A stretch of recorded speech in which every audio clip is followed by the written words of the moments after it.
Mapagpalang araw po sa inyong lahat. Welcome to DJ Sean Stories. Turn on your notification bell, like and subscribe para sa crime stories araw-araw. Sa kuha ng CCTV na iyan, makikita ang tatlong babaeng nag-uusap. Maya-maya pa pumasok nga ang isang lalaki at walang habas na pinagpapalo ang ginang sa sofa. Hindi pa nakontento ang mga nanloob sa bahay. Dahil matapos ang pananakit sa ginang, ninakawan pa nila ang kaawa-awang biktima. Sa ating ang storya ngayon, ating talakayin ang karumal-dumal na krimen na ito. Kung saan, mapapatanong ka, hindi na ba talaga ligtas ngayon miski ikaw ay nasa loob ng sarili mong pamamahay? Kilalanin nga natin ang biktimang babae na si Dumaris Dinewati Borusitio, 60 years old o tawagin na lang nating Gloria. Ang ginang ay nagmula sa probinsya ng Riau sa bansang Indonesia. Hindi magara ang buhay na kinalakhan ni Gloria at kinailangan niya nga magtrabaho upang magkaroon siya ng pangpaaral sa kanyang sarili. Sa kabila ng hirap na kanyang nararanasan, lumaking mabuting tao at matalungin si Gloria. Kalaunan, pati na ding mga gawain sa bahay ay inaako na ni Gloria dahil kailangan niyang tulungan ang kanyang inang may malalang sakit. Ayon sa mga nakakilala sa ginang, sa sobrang bait daw ni Gloria, masyado naman daw itong madaling magtiwala kung kani-kanino. Nakapagtapos nga ng kursong education si Gloria at matagal na siyang nagtatrabaho bilang guro. Isa si Gloria sa mga guro na tinitingala sa eskwelahan na kanyang pinagtatrabahuhan. Paborito ding guro si Gloria ng kanyang mga estudyante dahil madalas itong mamigay ng merienda sa mga estudyante. 27 years old noon si Gloria nang nakilala niya ang isang lalaki. Ang lalaki ay si Salmon Meha, 65 years old na isang negosyante. Ang mga lolo at lola ng pamilya ni Salmon ay mga negosyante. Napili naman ni Salmon ang negosyo ng taxi at pagpaparenta ng mga sasakyan. Agad namang nagkaroon ng relasyon sina Gloria at Salmon. Kalaunan, ikinasal na nga ang dalawa. At ang pagmamahalan nga ng dalawa ay nagbunga ng 3 mga anak. 2 lalaki at 1 babae na bunso ng pamilya. Mula sa nagdalang tao si Gloria sa panganay niyang anak na si Arnold, siya ay pinatigil na sa pagtatrabaho ni Salmon. Hindi kasi katulad ng mga normal na tao si Arnold. Kung titingnan ang lalaki, wala namang kakaiba sa kanyang itsura. Ngunit ang kanyang pag-iisip ay mas mahina kaysa sa ibang tao. Dahil dito, binigyan nga ni Gloria ng espesyal na atensyon ang kanyang panganay na anak, kaya hindi na siya bumalik pa sa pagtuturo. Magaling ang humawak ng pera at negosyo si Salmon. Kaya naman, nabibigyan niya ng magandang buhay ang kanyang pamilya. Nakapagtapos ng pag-aaral ang 3 nilang mga anak at mayroon din silang sariling bahay. Sina Gloria at Salmon nga ay mahilig mamasyal sa iba't ibang magagandang lugar. Bukod sa mag-asawa, kasama din nila ang kanilang mga anak. Ang mag-asawa nga ay inilarawan ng kanilang mga kapitbahay bilang matulungin, relihiyoso at hindi mayabang. Sinabi pa ng kanilang mga kapitbahay na madaling hinga ng tulong ang mag-asawa dahil hindi ito madamot. At sa pagdaan nga ng mga araw, nanatiling tahimik at masaya ang pamilya ni Gloria at Salmon. Ang mag-asawa na lang ang naiwan na nakatira sa kanilang bahay. Ang panganay kasi na si Arnold ay nagkaroon na ng asawa. Ang sumunod naman sa kanya ay nagtrabaho sa ibang lugar habang ang bunsong babae ay nakatira sa isang dorm habang nag-aaral ng kolehiyo. April 29, 2026, maaga ngang nagising si Salmon at sinabi niya nga kay Gloria na kailangan niyang ayusin at bayaran ang mga tax sa kanilang mga negosyo. Niyaya din ng lalaki ang kanyang misis kung gusto nitong sumama paalis. Pero sumagot ang kanyang misis at sinabing gusto na lamang niyang manatili sa kanilang bahay dahil mainit ang panahon sa labas. Bago nga umalis si Salmon, ipinagluto pa siya ng pagkain ng kanyang misis na si Gloria at sabay silang kumain mag-asawa. Pagkatapos nito, sumakay na sa kotse si Salmon habang naiwan naman sa bahay si Gloria. Hindi nga inakala ni Salmon na sa kanyang pag-aalis, isang trahedya ang sasapitin ng kanyang asawa. At naisip nga ng lalaki na sana pinilit na lamang niyang sumama sa kanya si Gloria. Sa kuha nga ng CCTV, makikita ang isang itim na kotse sa tapat ng bahay ni Gloria at Salmon. Bumaba mula sa kotse ang dalawang babae at naglakad papunta sa pintuan ng bahay. Kasunod naman nila ang isang lalaki na nakashort at isa pang lalaking nakaitim na pantalon. Sa mga kuha nga ng CCTV sa loob ng bahay, makikita ang paglabas sa kwarto ng dating guro na si Gloria. Naglakad-lakad nga ang ginang hanggang sa buksan niya ang isang pinto. Pumasok naman sa pinto ang dalawang babae at nagmano pa nga sila kay Gloria. Naupo nga si Gloria sa kanyang sofa habang nakatayo naman sa kanyang harapan ang dalawang mga babae. Casual nga na nag-usap ang tatlo nang biglang may pumasok na mga lalaki. Dumiretso ang mga lalaki sa harap ni Gloria. Maya-maya pa, bigla na lamang nilang inampa si Gloria ng tabla ng kahoy. Makailang ulit pa nga itong nangyari hanggang sa hindi na gumagalaw ang dating guro na si Gloria. Ang isa nga sa dalawang babae ay sinubukang pigilan ang lalaki habang ang isa naman ay napatakbo palabas. Ang mga babae nga ay naglakad-lakad sa loob at labas ng bahay na tila hindi mapakali matapos ang kanilang nasaksihan. Maya-maya pa napansin naman ng lalaki ang CCTV. Umakyat siya sa upuan at sinira ang CCTV gamit ang kaparehong kahoy. Sa sumunod na kuha nga ng CCTV sa kusina, makikita ang pagpasok ng lalaking nakasuot ng pantalon. Hindi siya tumuloy nang nakita ang kuha ng CCTV. Pumasok sa kusina ang lalaking umatake kay Gloria at sinira muli ang CCTV. Matapos nito, makikita naman sa labas ng bahay ang pagdating ng panganay na anak ni Gloria at Salmon. Ito nga ay si Arnold sakay ng kanyang motor. Naglakad ang lalaki at saglit na pumasok sa bahay. Agad din namang lumabas si Arnold at sumakay sa kanyang motor at dali-daling umalis. Kasabay niya sa kanyang paglabas ang isa pang babaeng pumasok sa bahay ni Gloria.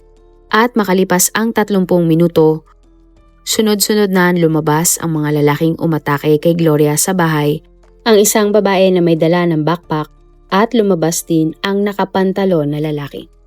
Sumakay nga sila agad sa kotse na itim at dali-daling umalis. Makalipas ang isang oras, umuwi na ang negosyanteng si Salmon sa kanilang tahanan. Nagtaka nga ang Ginoo kung bakit bukas ang gate ng kanilang bahay. At pagpasok nga ni Salmon sa bahay nila, nagulat siya kung bakit napakagulo. Agad namang hinanap na lalaki si Gloria.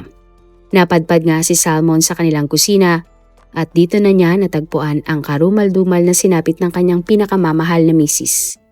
Si Gloria ay nasa sahig, hindi na gumagalaw pa at hindi na rin tumutugon.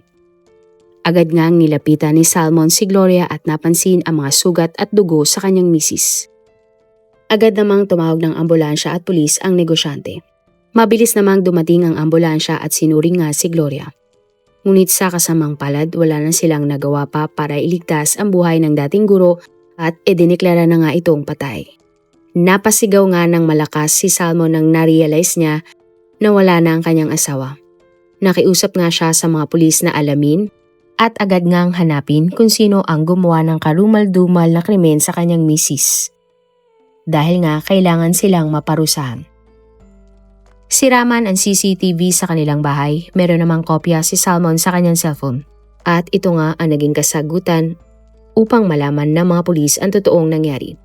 Matapos ngang mapanood ng mga pulis ang kuha ng CCTV, nagsimula sila ng investigasyon. Nagulat naman si Salmon na nakita ang kanyang anak na si Arnold sa CCTV. At bilang parte nga ng investigasyon, pinatawag ng mga pulis si Arnold.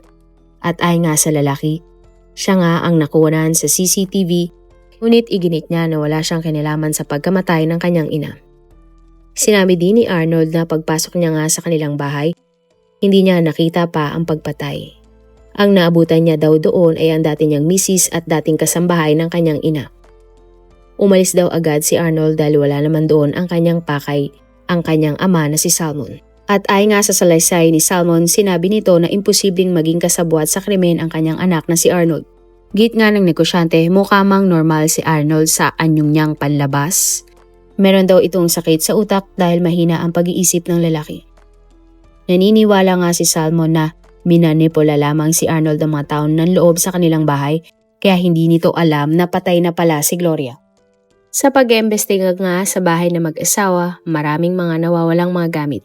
Ang mga nawawala ay mga gintong singsing ni Gloria, iba pang gintong mga alahas, mga cellphone, speaker, Singaporean dollars at iba pang mga pera. Sa kabuuan, ang lahat nga ng ninakaw mula sa bahay ni na Gloria ay halagang 450,000 pesos. Kinilala naman na ang dating asawa ni Arnold at ang babaeng nakunan sa CCTV ay si Anissa Florencia, 25 years old. Ang kasama naman ni Anissa na babae ay dating kasambahay ni na Gloria na si Elizabeth Barasa, 25 years old. Sa investigasyon, napag-alaman na si Anissa ay ikinasal kay Arnold noong taong 2022. Mula 2022 hanggang 2023, tumira nga sina Arnold at Anissa sa poder ni na Gloria at Salmon. Matapos iyon, umalis na ang mag-asawa at kalaunan ay naghiwalay din. Ang kasambahay naman na si Lisbeth ay kaibigan pala ni Anissa. Ang babae ay nagtrabaho lamang sa mag-asawa ng 6 na buwan at umalis sa bahay ng mag-asawa ng January 2026. Ang lalaki naman na umatake at pumatay kay Gloria ay ang bagong asawa ni Anissa na si Selimat, 35 years old o tawagin na lang nating Joseph. Habang ang lalaki nakapantalo naman ay si Edwani Iwan, 31 years old o tawagin namang nating Erwan, na mister naman ng kasambahay na si Lisbeth. Teorya ng mga pulis, plinano ni na Anissa, Lisbeth, Joseph at Erwan ang pagnanakaw. Pero bago ito, may insidente na pala ng pagnanakaw sa bahay ni na Gloria at Salmon. April 8, 2026, ang nasa bahay lamang noon ay si Arnold. Walang kaalam-alam ang lalaki na ninakawan na pala ang kanilang bahay. Natangay nga ng mga kawatan ang 150,000 pesos na pera. Dito na nga napagtanto ng mga pulis na si Arnold ay espesyal nga kumpara sa ibang tao dahil sa kahinaan ng kanyang pag-iisip. Dagdag ba dyan, sa ibang parte ng bahay pumunta si Arnold at hindi sa sala kung saan nangyari ang krimen. Agad namang naglunsad ng manhunt operation ang mga pulis para hanapin sina Anissa, Lisbeth, Joseph at Erwan. At April 30, 2026, isang araw matapos ang krimen, naaresto na nga ang mag-asawa na sina Anissa at Joseph. Natatakas dapat ng mga oras na ito. Sinubukan pa nga ng lalaki na tumakas kaya wala nang nagawa ang mga pulis kundi barilin siya sa paa. Na-recover nga mula sa mag-asawa ang mga gintong alas ng biktima na si Gloria at ang Singaporean dollars na kanilang ninakaw. Inabukasan May 1, 2026 nang naaresto naman ang mag-asawa na sina Lisbeth at Erwan sa North Sumatra. Tulad ni Joseph, sinubukan naman ni Erwan na tumakas kaya binaril din siya ng mga pulis. May 2, 2026, ang 4 na suspect na sina Alisa, Lisbeth, Joseph at Erwan ay naibalik na sa Pekanbaru Police Headquarters. Bago nga sumailalim sa interogasyon, sumailalim muna sila sa drug test. Matapos nga ang test, ang 4 na mga salarin ay nagpositibo sa ipinagbabawal na gamot. Ibig sabihin lamang nito, gumagamit sila ng illegal na gamot bago at habang nangyayari ang krimen. Kasabay nito, natanggap naman ng mga pulis ang impormasyon nang nakatira pa si Anissa sa bahay ni na Gloria at Salmon, palaging may nawawalang pera o gamit sa bahay. May malaking utang din pala si Anissa kay Gloria kaya palagi itong nagpupunta sa bahay ng mga biktima para makiusap na hindi muna siya makakabayad sa kanyang pagkakautang. Ang unang sumailalim nga sa interogasyon ng mga pulis ay si Anissa. Inamin nga ng babae ang nangyaring krimen at sinabing siya ang mastermind sa mga pangyayari. Ayon kay Anissa, may galit at sama ng loob siya sa dati niyang biyana na si Gloria kaya gusto niyang gumanti at nakawan ito. Mula daw kasi nang tumira si Anissa sa bahay ni na Gloria, puro pangit at masasakit na salita lamang ang kanyang narinig mula sa kanyang dating biyanan. Inamin din ni Anissa na siya ang nagnakaw ng mga pera at iba pang mamahaling bagay na nawawala sa bahay ng mag-asawang Gloria at Salmon. Ayon pa sa suspect, may utang siya kay Gloria at palagi siyang sinisingil nito kaya mas lalo siyang nainis sa biktima. Sa interogasyon naman kay Joseph ng mga pulis, sinabi niya na ang plano talaga ay nakawan lamang ang buong bahay. Ngunit hindi daw sinunod ni Joseph ang plano ni Anissa, natatakutin lamang si Gloria sapagkat galit din siya sa biktima dahil sa mga ikinuwento ni Anissa sa kanya. Na ang biktimang si Gloria ay masasakit nga magsalita kay Anissa. Ayon naman sa mag-asawang Lisbeth at Erwan, ang alam nila na nakawan lamang ang biktima at wala daw silang partisipasyon sa pagpatay sa dating guro. Kaya naman mapapansin nga sa CCTV na tila nagulat din silang mag-asawa. Hustisya nga at ang pinakamabigat na parusa ang nais ng pamilya ni Gloria para sa 4 na mga suspect. Git nila hindi makatao ang ginawa ni Joseph sa walang kalaban-laban na si Gloria. Lalo na ito ay senior citizen na. At kung pagnanakaw lamang pala ang motibo ni na Anisa, sana ay hindi na nila kinuha ang buhay ng dating guro. Git naman ni Salmon, wala silang ipinakitang masama kay Anisa nang nakatira ito sa kanilang poder. Teorya pa ng negosyante, pinakasalan nito ang kanilang anak na si Arnold para hut-hutan ito ng pera at hindi dahil mahal niya ang lalaki. Ang apat nga ng mga suspect na sina Anisa, Lisbeth at Joseph at Erwan ay kinasuhan ng premeditated murder, robbery with violence leading to death, at paggamit ng ipinagbabawal na gamot. Lahat sila ay ikinulong habang gumugulong ang kanilang kaso sa korte at nag-aantay ng kanilang trial. Base sa batas ng Indonesia, kapag napatunayan ang mga suspect na sina Anisa, Lisbeth, Joseph at Erwan na guilty sa pagpatay sa dating gurong si Gloria, maaari silang hatulan ng habang buhay na pagkakulong o hatol na bitay. Ang labi naman ni Gloria ay agad na hinatid sa huli niyang hantungan. Ang seremonya nga ay napuno ng iyakan at pighati. Hilingan nila ay agad na maparusahan ng apat na mga suspect, nang sa gayon ay makamtan na ni Gloria ang katahimikan. Ikaw, naniniwala ka ba sa sinabi ni Anisa na pinagsasabihan siya ng masasamang salita ng kanyang dating biyanan? O ito ay nagsisinungaling lamang? Marami pong salamat sa inyong panonood. Meron ba kayong mga kwento na gusto nyong i-share sa ating mga manonood? O kung may personal po kayong kwento na gusto nyong i-feature sa ating channel, i-comment down below nyo lang ang inyong mga suggestions. Para naman po sa dagdag kalaman, i-subscribe nyo din po at i-follow ang ating iba pang YouTube channel katulad ng Tagalog Facts and Mysteries by DJ Sean at Manila Boy Wonder Philippines. Marami pong salamat sa pagsuporta nyo sa aming mga channel.